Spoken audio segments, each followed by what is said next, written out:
I really didn't like it. I hated feeling that way toward my own child. I hated that it was even in me to feel that way, and I hated that no matter how much I didn't want to feel it, it was there again, so many days. If you know what I'm talking about, that feeling, if you felt something towards your child that you don't want to say out loud, then this video is for you. I'm Teresa Wiedrick, the homeschool life coach and author of the book Homeschool Mama Self-Care. I work with moms who look capable on the outside, but feel scattered and uncertain on the inside. Because I've learned that the most important curriculum in your homeschool isn't the one you ordered online this year. It's you. And today I want to talk about something most homeschool moms feel, but almost nobody wants to say out loud. So that feeling, the frustration or even resentment, the why does this kid keep doing this thing to me? It doesn't make you a bad mom that you feel it, but it isn't actually a sign about that child. Rather, it's pointing to you about possibly a story that's running underneath every hard moment, that if your child is struggling, then you're failing, or that your child's resistance speaks about how you are as a mother, good or bad. That if you were doing this thing right, it would feel easier than this. And as long as that story keeps looping in your mind, you'll keep reacting in a way that you wish you didn't. You'll keep taking it personally. You'll keep fighting the wrong thing. I know because I've been there. And I know because I coach moms who are there right now. So let me tell you about one of the moms, one story. Let's call her Clara. She's a homeschool mom of 2 girls and a boy. Her middle child is a daughter. Let's call her Emma. She's 12, bright, creative, tender-hearted, also impulsive, easily distracted, and a lot. And Clara was in conflict with Emma most days. Not occasionally, most days. Emma would light up for her theater class, but would rather just read in her room for hours instead of doing anything that her mom prescribed her, whether it was a math book, language arts program, or anything at all on the schedule. If Emma was forced to do it, she emotionally shut down or fogged and sometimes just pushed back. So Clara read all of that behavior as defiance, as Emma choosing to make her mom's life difficult. But here's what was actually happening underneath all of that. There are a few lenses that we can use to understand Emma. We can see her through the Enneagram. So Emma is an Enneagram Type 7. And if you're not familiar with the Enneagram, a Type 7 child is wired toward fun and novelty and possibility. She moves toward stimulation and away from anything that feels confining and definitely not prescribed by a mom. She's not doing it to you, though. She is just being Emma. She was built to move through the world in a certain way. But if you believe a defiant child needs a consequence, then you'll assume that this kiddo needed consequences. A Type 7 kiddo, drowning in boredom, though, also doesn't want to sit still and do the same old every single day. She wants variety and movement. She wants to choose her own life. And she wants a shorter runway between tasks, too. You can read that same behavior, but in completely different ways. You only get to the useful response, though, if you learn that the issue isn't about you. It's about who your child is. Now, here's where another lens to understand Emma might actually be useful, because I know some of you are thinking, a kid wired toward fun and novelty and possibility who moves toward stimulation and away from anything that feels confining or prescribed could also be a kid with ADHD. And you're right. And in Clara's case, Emma had an ADHD diagnosis. So let me tell you what ADHD actually looked like in their home every day, because it wasn't what Clara expected. It looked like Emma was fogging, just distracted. Her eyes were open. She's sitting at the table, but nobody was home. Clara would read that as Emma choosing not to engage. She wouldn't do what she was told. But Emma's brain had simply drifted. She didn't choose to drift. She just did it because An unanchored ADHD brain just does that. So when a big event happens in Emma's world, like her friend doesn't call her back and she's really disappointed by that, she spends the entire rest of the day mentally preoccupied. What should she do? How should she repair that? Doesn't her friend understand what she needed? And she had a hard time letting it go. Clara experienced that day as one of the worst for resistance because her daughter just would not sit still and do the thing that she was asked to do. She was emotionally hijacked. She had a hard time being present. Sometimes ADHD looks like blurting things out mid-lesson, missing social cues, because Emma's brain doesn't always register things in a neurotypical brain kind of way. To her mom, sometimes Emma's behavior looked like avoidance. She had developed a fear of getting things wrong, so she just didn't do it. So rather than trying and risking failure, she just disengaged entirely. And of course, mom experienced that as Emma being difficult. Emma was actually protecting herself from the anticipation of failure.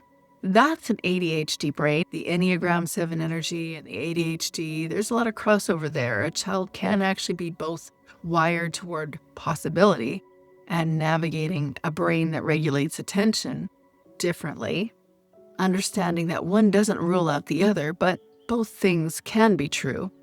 If you identify with Clara's scenario, here's a few questions for you to ask yourself.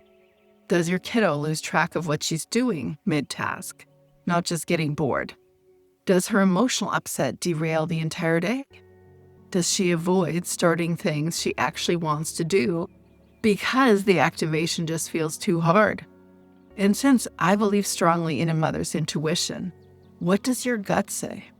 If you wonder if this is a part of your challenge with your kiddo, a conversation with your pediatrician or family physician about an evaluation makes sense. It'll help you get clear on what exactly is going on up there inside your child's mind. And if you come from the perspective, I don't like labels, so no thanks. We are cut from the same cloth. I don't either. However, when you have a lens to understand your child and get clear on what the reality is inside of her, you can engage her with more clarity.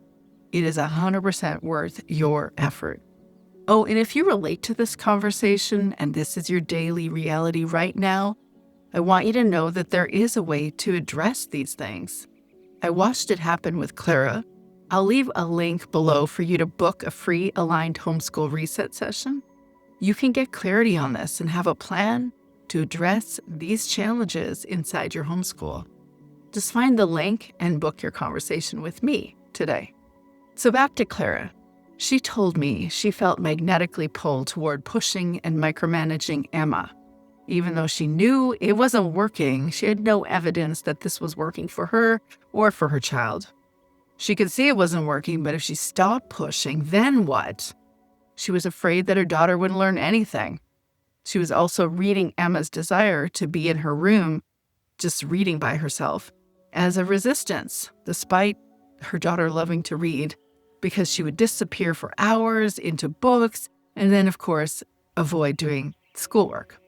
So here's the reframe that I offered her. If Emma's in her room, it's probably an optimal environment. She's self-directed. She's intrinsically motivated. She's deeply engaged. And that is what learning looks like for her.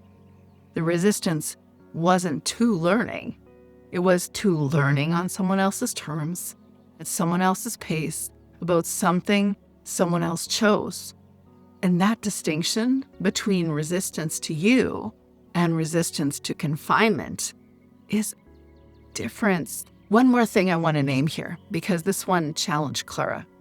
Defiance is almost never about resistance to a specific subject, like math or language arts or whatever subject you've got lined up for today. When a child is pushing back hard, when it feels personal or heated, when it follows you throughout your entire homeschool year or homeschool years, that is almost always a sign that there's a challenge with the relationship, which means the solution isn't about creating a different routine or getting a new curriculum, and it definitely isn't about a stricter consequence. There needs to be relational repair. When Clara began leading with a relationship first emphasis, when she got curious about Emma instead of getting frustrated at her, the daily conflict in their home began to very slowly ease, not disappear, but ease. When Clara finally stopped asking why Emma was doing this to her, she had to sit with an even more challenging question. Why was Clara taking it personally in the first place? And that is where things got really interesting, because the answer had nothing to do with Emma.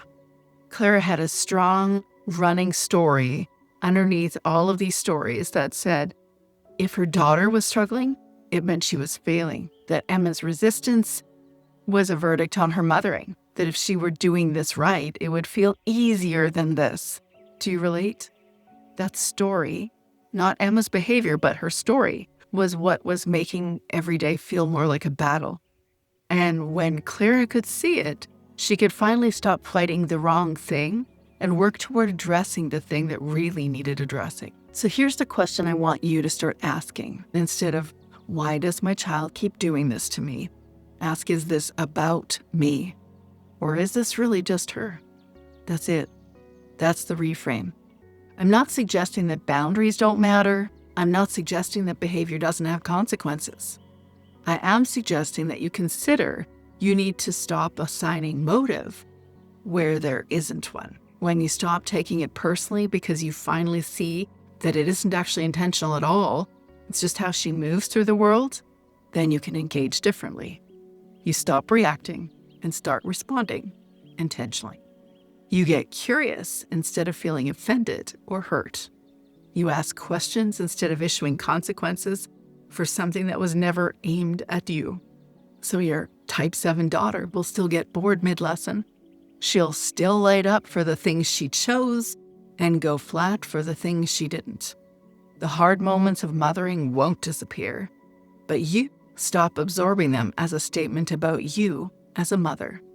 And that will shift your trajectory, not just for you, but for her too. Because the mom who responds instead of reacts, that's the mom her daughter can finally come toward instead of pushing against. P.S. My goal is never to slap a label on your kid. Not Defiant, not Enneagram 7, not ADHD, not any label whatsoever. But my goal is to help you understand the child right in front of you.